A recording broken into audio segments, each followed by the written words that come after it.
जरा सोचिए, अगर मैं आपसे कहूँ कि आप जरा कल्पना कीजिए कि आपके पास ना एक बहुत ही बेहतरीन, मतलब एकदम आधुनिक स्मार्ट होम सिस्टम है। हाँ, आजकल तो मतलब काफी लोगों के पास होता ही है ये। बिल्कुल। तो मान लीजिए आपने उसे सेट किया है कि वो हर सुबह ठीक 6 बजे आपका अलार्म बजाए और आपकी जो कॉफ़ी मशीन है ना, उसे चालू कर दे और पानी गर्म कर दे। अच्छा। तो अब 6 बजते हैं, मशीन बीप करती है और पानी उबलता है और आपकी कॉफ़ी तैयार हो जाती है। अब अगर हम व्याकरण या ग्रामर के नज़रिए से देखें तो यहाँ मशीन करता है ना? हाँ, क्योंकि काम तो मशीन ने किया है, कॉफी तो उसी ने बनाई है। बिल्कुल, उसने कॉफ़ी बनाई है। लेकिन अगर हजारों साल पहले के जो हमारे प्राचीन भारतीय दार्शनिक थे, अगर वो आज जिंदा होते और उस मशीन को देखते ना, तो वे कहते कि नहीं, इस मशीन ने असल में कुछ भी नहीं किया है, ये कोई करता है ही नहीं। अरे वाह। और मैं यहाँ ये जोड़ना चाहूंगा कि उनका ऐसा कहना कोई कोई अंधविश्वास नहीं होता, बल्कि इसके पीछे एक बहुत ही गहरा, मतलब एक तार्किक और वैज्ञानिक नजरिया है। हाँ, एक ऐसा नजरिया जो सीधे हमारी चेतना से जुड़ा है। बिल्कुल। और आज की इस डीप डाइव में हम ठीक इसी विषय की परतों को खोलने वाले हैं। हम जिस स्रोत में बात कर रहे हैं ना, वो प्राचीन भारतीय दर्शन की एक बेहद जटिल लेकिन एकदम शानदार कृति है, जिसे हम तंत्र वार्तिक के नाम से जानते हैं। जी। और विशेष रूप से हम जैमिनी सूत्र 3-4-12 पर आधारित इसके उस हिस्से का विश्लेषण कर रहे हैं जो काफी गहरा है। हाँ, जहाँ मीमांसा दर्शन के जो विद्वान थे, उन्होंने केवल व्याकरण और शब्दों के ढांचे का उपयोग करके इंसान के कर्म और उसकी चेतना और मतलब जीवन के जो अंतिम उद्देश्य होते हैं ना, उनको डिकोड किया था। तो चलिए सीधे उसी कॉफी मशीन वाले उदाहरण पर वापस चलते हैं। बिल्कुल, चलिए। अगर व्याकरण के हिसाब से मशीन करता है, तो फिर जो मीमांसक है वो उसे कर्ता मानने से इनकार क्यों कर रहे हैं? क्योंकि मीमांसा दर्शन जो है वो व्याकरण के उस जो यांत्रिक ढांचा होता है ना, मतलब जो मैकेनिकल स्ट्रक्चर है, उससे संतुष्ट नहीं होता, जहां सिर्फ काम का हो जाना ही काफी मान लिया जाए। अच्छा। तंत्र वार्तिक बहुत ही बारीकी से समझाता है कि कोई भौतिक क्रिया, मतलब कोई फिजिकल एक्शन कर देना ही आपको कर्ता, या जिसे हम एजेंट कहते हैं, वो नहीं बनाता। असली कर्ता होने के लिए आपके भीतर दो चीजों का होना बहुत अनिवार्य है। दो चीजें? वो कौन सी? पहली है चेतनता, यानी कॉन्शियसनेस, और दूसरी है फल संकल्पना। फल संकल्पना, मतलब उस काम के नतीजे या फल को पाने की इच्छा या इरादा। मैं सही समझ रही हूँ? एकदम सही, एकदम सही पकड़ा आपने। जब आप कोई काम करते हैं तो आपके भीतर ये समझ होनी चाहिए कि आप क्या कर रहे हैं, और उस काम को करने के पीछे आपका कोई उद्देश्य होना चाहिए। अब अपनी वो कॉफी मशीन को देखिए। हाँ। वो मशीन कॉफी तो बना रही है, लेकिन क्या क्या उसे खुद वो कॉफी पीनी है? जाहिर है नहीं। क्या उसे सुबह उठकर काम पर जाने की जल्दी है? नहीं ना। हम्म। उसके पास ना तो चेतना है और ना ही उस कॉफी को पीने की कोई फल संकल्पना। तो इसका मतलब है कि व्याकरण के जो नियम हैं, वो कई बार हमें एक तरह का भ्रम या इल्यूजन देते हैं। क्योंकि वो हमें ये विश्वास दिलाते हैं कि मशीन करता है, जबकि असल में वो सिर्फ एक उपकरण है। बिल्कुल। और इसी बात को समझाने के लिए तंत्र वार्तिक में भी तो एक काष्ठ यानी लकड़ी का एक बहुत ही दिलचस्प उदाहरण आता है। अरे हाँ, मैंने वो पढ़ा था। हाँ, ग्रंथ कहता है कि अचेतने अपि काष्ठादि कर्तृत्वम अभिधीयते न च तत्र फलोद्देश्य। इसका मतलब है कि व्याकरण के हिसाब से एक अचेतन लकड़ी भी कर्ता हो सकती है। हाँ। जैसे अगर हम कहें कि लकड़ी जलती है या लकड़ी खाना पकाती है। हाँ, बिल्कुल। व्याकरण की दृष्टि से यहाँ लकड़ी करता है, यानी सब्जेक्ट है, क्योंकि वो जलने की क्रिया कर रही है। बिल्कुल। लेकिन मीमांसक कहते हैं कि क्या लकड़ी को खाने का कोई फल चाहिए? नहीं, बिल्कुल नहीं। क्या उसे भूख लगी है? जाहिर है नहीं। इसीलिए वैदिक कर्मों में या किसी भी अर्थपूर्ण कर्म में अचेतन वस्तुओं का कोई स्वतंत्र अधिकार नहीं होता। वे सिर्फ और सिर्फ उपकरण हैं, वे कर्ता नहीं हैं। ये तो बहुत ही शानदार नजरिया है। यानी असली कर्ता मैं हूँ, मैं जिसने उस अलार्म को सेट किया था या जिसने उस लकड़ी को चूल्हे में लगाया था, क्योंकि मेरे पास वो फल संकल्पना थी। बिल्कुल, आप ही असली कर्ता हैं। मीमांसा इस बात पर जोर दे रही है कि बुद्धिपूर्वक काम करने वाले ही किसी कर्म के अधिकारी हैं, क्योंकि केवल एक चेतन इंसान ही ये समझ सकता है कि ये क्रिया मुझे भविष्य में क्या लाभ देगी। लेकिन यह मेरे दिमाग में एक सवाल आ रहा है। हाँ हाँ, कहिए, क्या सवाल है? अगर भाषा या जो व्याकरण है वो एक अचेतन मशीन या लकड़ी को कर्ता बना सकता है, और हम जानते हैं कि वास्तविकता में ऐसा बिल्कुल नहीं है, तो क्या इसका मतलब ये नहीं है कि भाषा असल में बहुत ही भ्रामक चीज है, मतलब बहुत डिसेप्टिव है? ये बहुत गहरा सवाल है। अगर व्याकरण वास्तविकता को इतनी आसानी से मोड़ सकता है, तो क्या ये एक खतरनाक बात नहीं है? ये एक बहुत ही अहम सवाल है और मीमांसा के जो विद्वान थे ना, वो इस खतरे को बहुत अच्छी तरह समझते थे। वो जानते थे कि भाषा कैसे हमारी वास्तविकता के साथ खेल खेलती है और कैसे वो जो सत्ता या पावर के समीकरण होते हैं उनको पूरी तरह से पलट सकती है। अच्छा। तंत्र वार्तिक इसे समझाने के लिए एक बहुत ही बेहतरीन विरोधाभास, मतलब एक पैराडॉक्स सामने रखता है, जिसे वे राजपुरुष का उदाहरण कहते हैं। राजपुरुष यानी राजा का आदमी या किंग्समैन जिसे हम कहते हैं। हाँ बिल्कुल। अब मान लीजिए एक आदेश दिया जाता है कि राजपुरुष को लाओ, राजपुरुषम वा आनेयत्यत्र। अब जरा सोचिए, जब ये आदेश दिया जाएगा तो शारीरिक रूप से किसे लाया जाएगा? जाहिर है उस पुरुष को, यानी उस आदमी को लाया जाएगा जो राजा का सेवक है। राजा को तो कोई उठाकर नहीं लाएगा ना। ठीक है, अब यहाँ व्याकरण और वास्तविकता के बीच का आप टकराव देखिए।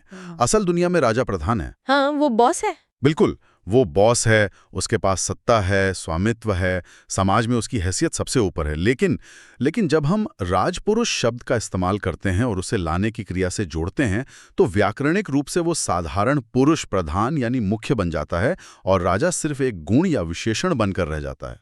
अरे बाप रे, ये तो सच में दिमाग को हिला देने वाला लॉजिक है ना? मतलब जो समाज में सबसे ज्यादा ताकतवर है, जिसके इशारे पर पूरी दुनिया नाच रही है, वो एक वाक्य में महज एक विशेषण बन गया, एक एडजेक्टिव बन गया। हाँ बिल्कुल। उसकी अपनी कोई स्वतंत्र पहचान नहीं रही। वो बस ये बताने के काम आ रहा है कि ये आदमी किसका है। एकदम सही।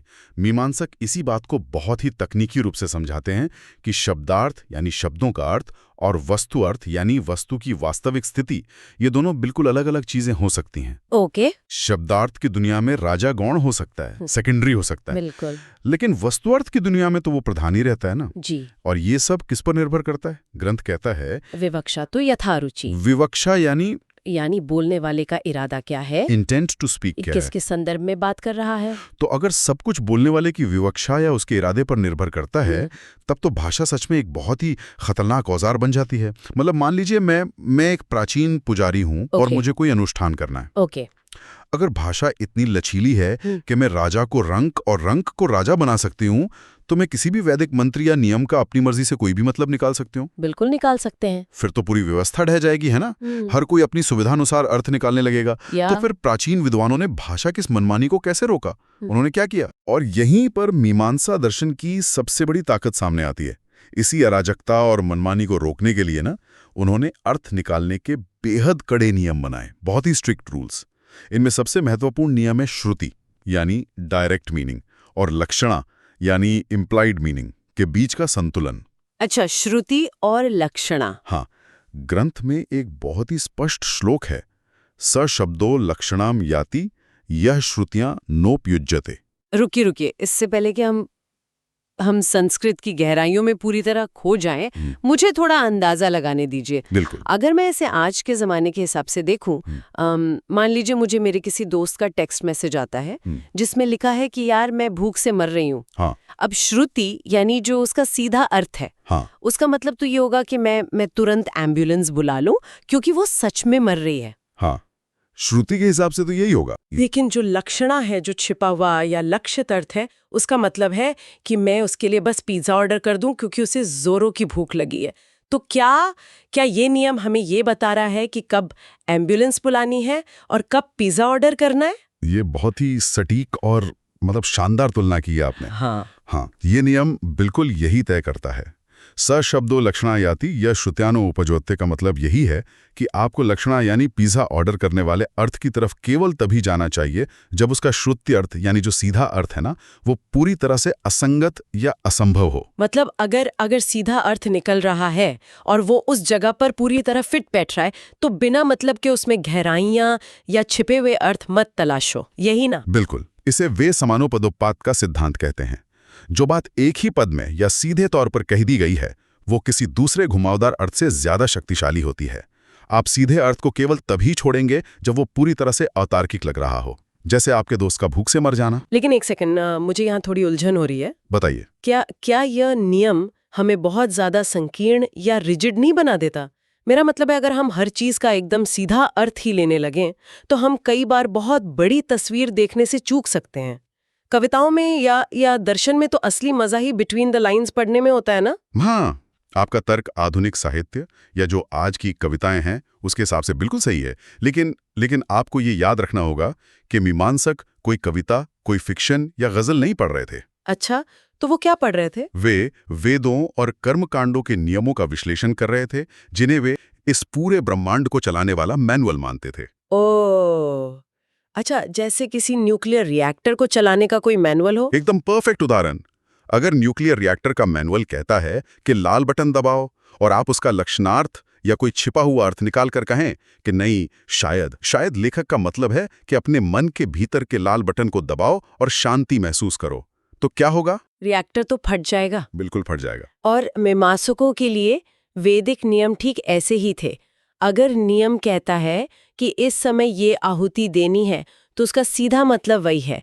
ये कड़ा नियम इसलिए था ताकि ज्ञान भटके नहीं, ताकि कोई भी अपनी मनमानी व्याख्या करके मूल ज्ञान को दूषित न कर दे। ये ज्ञान की शुद्धता को बचाए रखने का एक बहुत ही वैज्ञानिक तरीका था। अब बात पूरी तरह समझ में आ रही है मुझे। वे अर्थ का अनर्थ होने से रोक रहे थे। हाँ, तो हमने देखा कि उन्होंने कर्ता की एक बहुत ही दार्शनिक परिभाषा दी। उन्होंने राजपुरुष के जरिए भाषा की सीमाओं को समझा और फिर श्रुति लक्षणा के जरिए अर्थ निकालने का एक बुलेट प्रूफ सिस्टम बना लिया। जी। लेकिन इस पूरी माथापच्ची का अंतिम लक्ष्य क्या था? अगर हम इसे किसी इंसान की रोजमर्रा की जिंदगी से जोड़ें तो इन भारी भरकम नियमों का एक आम आदमी के लिए क्या मतलब है? और यही वो बिंदु है जहां ये पूरा विश्लेषण व्याकरण के दायरे से बाहर निकलकर इंसान की आत्मा तक पहुंचता है। अच्छा, ये मीमांसा दर्शन का मैं कहूँगा सबसे बड़ा आहा मोमेंट है। ग्रंथ में इसके लिए दो बहुत महत्वपूर्ण और बहुत ही गहरे शब्द आते हैं। एक है कृतवर्थ और दूसरा है पुरुषार्थ। कृतवर्थ और पुरुषार्थ।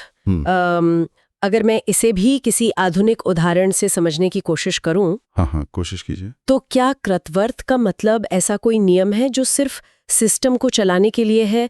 जैसे ऑफिस में एचआर की पॉलिसी होती है कि आपको अपनी अटेंडेंस सिस्टम में रोज लॉगिन करनी है। हाँ। इससे आपके काम की क्वालिटी पर कोई खास फर्क नहीं पड़ता, या बस सिस्टम को खुश रखने के लिए। ठीक है। और पुरुषार्थ का मतलब है कोई ऐसा काम जो सीधे मेरे अपने विकास के लिए हो, जैसे कोई नई स्किल सीखना या अपनी ईमानदारी बनाए रखना, जो मेरे अपने यूजर एक्सपीरियंस को बेहतर बनाता है। हाँ। क्या ऐसा है? क्या बेहतरीन तरीके से आपने इसे डिकोड किया है, सच है। हाँ, कृतवर्थ यानी कृतु प्लस अर्थ का मतलब है वो नियम या क्रिया जो सिर्फ यज्ञ को या सिस्टम को सफल बनाने के लिए की जा रही हो, उसका फायदा सिर्फ उस अनुष्ठान को होता है। और पुरुषार्थ यानी पुरुष प्लस अर्थ का मतलब है वो क्रिया जो सीधे तौर पर उस इंसान यानी पुरुष के उपकार के लिए हो, उसके अपने आध्यात्मिक या व्यक्तिगत विकास के लिए हो। तो ये जो तंत्र वार्तिक है, उसमें ये कैसे लागू होता है? मीमांसा की एक बहुत ही गहरा सवाल उठाते हैं इस पर। वेदों में एक नियम या निषेध है, नानृतम वदेत, यानी झूठ मत बोलो। ओके, झूठ मत बोलो। अब मीमांसक आपस में बहस करते हैं कि ये नियम आखिर क्या है। क्या ये कृतवर्च है या पुरुषार्थ है? मतलब यानी क्या झूठ बोलने से मना इसलिए किया गया है क्योंकि अगर आप यज्ञ के बीच में झूठ बोलेंगे तो यज्ञ खराब हो जाएगा, एक तकनीकी गड़बड़ी हो जाएगी सिस्टम में, या फिर ये नियम इंसान के लिए है? अरे ये तो बहुत ही जबरदस्त सवाल है ना? अगर ये सिर्फ कृतवर्थ है, यानी अगर ये सिर्फ अनुष्ठान के लिए है, तो इसका सीधा सा मतलब ये हुआ कि मैं यज्ञ के दौरान या किसी धार्मिक काम के दौरान तो एकदम सत्यवादी हरिश्चंद्र बन जाऊंगी, लेकिन जैसी वो काम खत्म हुआ और मैं मंदिर या यज्ञशाला से बाहर निकली, मैं दुनिया भर के झूठ बोल सकती हूँ। बिल्कुल, क्योंकि नियम तो सिर्फ सिस्टम के लिए था ना, मेरे लिए थोड़ी था। बिल्कुल सही। और आप सोचिए अगर मीमांसा के कृतवर्थ मान लेते तो पूरे समाज की नैतिकता का या मोरालिटी का क्या होता? वो तो खत्म ही हो जाती। नैतिकता सिर्फ अनुष्ठानों तक सीमित रह जाती। इसीलिए तंत्रवार्तिक अपने सारे व्याकरणिक और दार्शनिक तर्कों का इस्तेमाल करके ये निष्कर्ष निकालता है कि नहीं, ये सिर्फ एक तकनीकी नियम नहीं है। तो उन्होंने इसे पुरुषार्थ माना। हाँ, ग्रंथ स्पष्ट रूप से कहता है विधेस्तावत पुरुषार्था तत् आत्मोपकाराय पुरुषो नानृतम वदेत इति शाखार्थौ अवधार्यते। इसका मतलब है कि ये पुरुषार्थ है।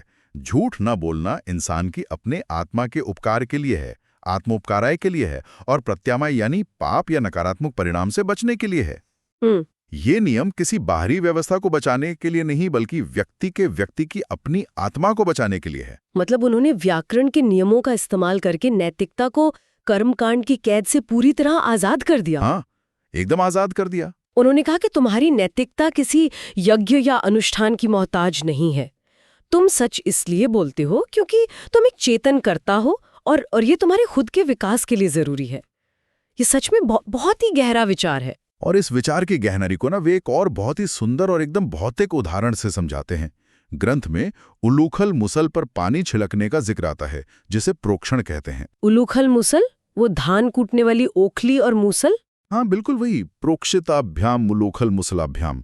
नियम यह है कि धान कूटने से पहले वो जो लकड़ी की ओखली और मूसल है ना, उस पर पवित्र जल छिड़का जाता है। अब सवाल ये उठता है कि वो पानी किसके लिए है? क्या वो महज उस अचेतन लकड़ी को या उस द्रव्य को गीला करने के लिए है? लेकिन अगर आप लकड़ी को गीला करेंगे तो धान कूटने में तो और भी दिक्कत होगी ना? बिल्कुल होगी। भौतिक रूप से तो पानी छिड़कने का कोई तार्किक फायदा नजर ही नहीं आता मुझे। तो फिर वे ऐसा क्यों कर रहे हैं? यही तो रहस्य है। मीमांसक कहते हैं कि वो जो भौतिक क्रिया है, जो पानी छिड़कने की क्रिया है, वो दरअसल लकड़ी के लिए है ही नहीं। तो फिर किसके लिए है? वो एक अदृश्य फल के लिए है, जिसे वे अपूर्व कहते हैं। अपूर्व? इसका क्या मतलब होता है? अपूर्व का शाब्दिक अर्थ है जो पहले नहीं था। ओके। इसे आप इस तरह समझ सकते हैं कि जब आप कोई सही कर्म या सही एक्शन करते हैं तो वो क्रिया तो कुछ ही पलों में खत्म हो जाती है ना? लेकिन उस क्रिया से एक अदृश्य ऊर्जा, एक मेटाफिजिकल परिणाम पैदा होता है जो इस पूरे ब्रह्मांड में संचित हो जाता है, स्टोर हो जाता है और भविष्य में आपको उसका फल देता है। ओहो, मतलब तो जब वे पानी छिड़क रहे हैं तो वे ओखली को नहीं बदल रहे हैं, वे दरअसल उस पूरी प्रक्रिया की ऊर्जा को बदल रहे हैं। बिल्कुल, वे ये स्थापित कर रहे हैं कि हमारी हर भौतिक क्रिया के पीछे, चाहे वो ओखली पर पानी छिड़कना हो, सुबह उठना हो या सच बोलना हो, एक बहुत गहरा और अदृश्य उद्देश्य होता है। जब एक चेतनकर्ता अपनी उस फल संकल्पना के साथ कोई काम करता है तो वो महज एक भौतिक क्रिया नहीं कर रहा होता, वो अपरूप का निर्माण कर रहा होता है। वो अपने खुद के भविष्य का निर्माण कर रहा होता है। ये तो पूरी तरह से नजरिए को बदल देने वाली बात है ना? जरा सोचिए, हमने इस चर्चा की शुरुआत कहाँ से की थी? एक कॉफी मशीन और व्याकरण के कुछ सूखे नियमों से कि कर्ता क्या है, क्रिया क्या है, श्रुति क्या है, लक्षणा क्या है। हाँ। और हम पहुंचे कहाँ हैं? इस बात पर कि हमारे कर्मों का केंद्र कोई बाहरी कर्मकांड या दुनिया को दिखाने वाला दिखावा नहीं है। हमारे कर्मों का असली केंद्र हमारी अपनी चेतना है, हमारा अपना इरादा है और हमारा आध्यात्मिक विकास है। प्राचीन मीमांसकों ने सच में सिर्फ शब्दों और व्याकरण के ढांचे को ही नहीं सुलझाया, बल्कि उसके जरिए उन्होंने इंसान के पूरे अस्तित्व और कर्मों के विज्ञान को डिकोड कर दिया। और यही तंत्र वार्तिक और मीमांसा दर्शन की सबसे बड़ी देन है। वे हमें यह याद दिलाते हैं कि हम महज शब्दों या व्यवस्थाओं के गुलाम नहीं हैं। हम फल संकल्पना रखने वाले, इच्छा रखने वाले एक समझदार और चेतन कर्ता हैं, कॉन्शियस एजेंट्स हैं। बिल्कुल। हमारी अहमियत इस बात से तय नहीं होती कि व्याकरण के वाक्य में या समाज की सीढ़ी पर हम कहाँ खड़े हैं, जैसे हमने वो राजपुरुष के उदाहरण में देखा था। हाँ। हमारी असली अहमियत इस बात से है कि हम जो कर्म कर रहे हैं उसके पीछे हमारा उद्देश्य क्या है और वो हमारी आत्मा पर क्या अपूर्व प्रभाव डाल रहा है। क्या अद्भुत यात्रा रही ये सच में। मतलब व्याकरण से शुरू होकर चेतना और कर्म के विज्ञान तक। तो इस पूरी चर्चा को समेटते हुए ना, श्रोताओं के लिए मैं एक विचार छोड़ के जाना चाहती हूँ। हमने शुरुआत में तंत्र वार्तिक के उस विचार पर बात की थी कि बिना चेतना और फल संकल्पना के, मतलब बिना इरादे या इच्छा के, लकड़ी जैसी अचेतन चीजें सिर्फ व्याकरण में कर्ता होती हैं, असल में नहीं। अब जरा अपनी रोजमर्रा की जिंदगी के बारे में सोचिए। हम में से कितने लोग हर दिन उठते हैं, काम पे जाते हैं, ईमेल्स का जवाब देते हैं, घर वापस आते हैं और सो जाते हैं। एक रूटीन बन गया, एक लूप, एकदम एक मशीन की तरह। बिल्कुल। जब हम बिना सोचे समझे मशीन की तरह अपनी दिनचर्या पूरी करते हैं, जब हम वो काम करते हैं जिसमें हमारी कोई फल संकल्पना या चेतन भागीदारी होती ही नहीं है, तो क्या हम सच में अपनी जिंदगी के असली कर्ता होते हैं या फिर किसी और के द्वारा लिखे गए सिस्टम के वाक्य में महज एक अचेतन शब्द बन जाते हैं, उस जली हुई लकड़ी या एक स्मार्ट कॉफी मशीन की तरह? सोचने वाली बात है। क्या आप अपनी जिंदगी के पुरुषार्थ के लिए काम कर रहे हैं या सिर्फ किसी कृतवर्थ या सिस्टम का हिस्सा बनकर रह गए हैं? इस पर विचार जरूर कीजिएगा। आज के इस गहरे और दार्शनिक सफर में हमारे साथ जुड़ने के लिए आपका बहुत बहुत शुक्रिया। सुनते रहिए, सवाल पूछते रहिए और सबसे जरूरी बात, अपनी जिंदगी के अचेतन शब्द नहीं बल्कि चेतन कर्ता बनिए।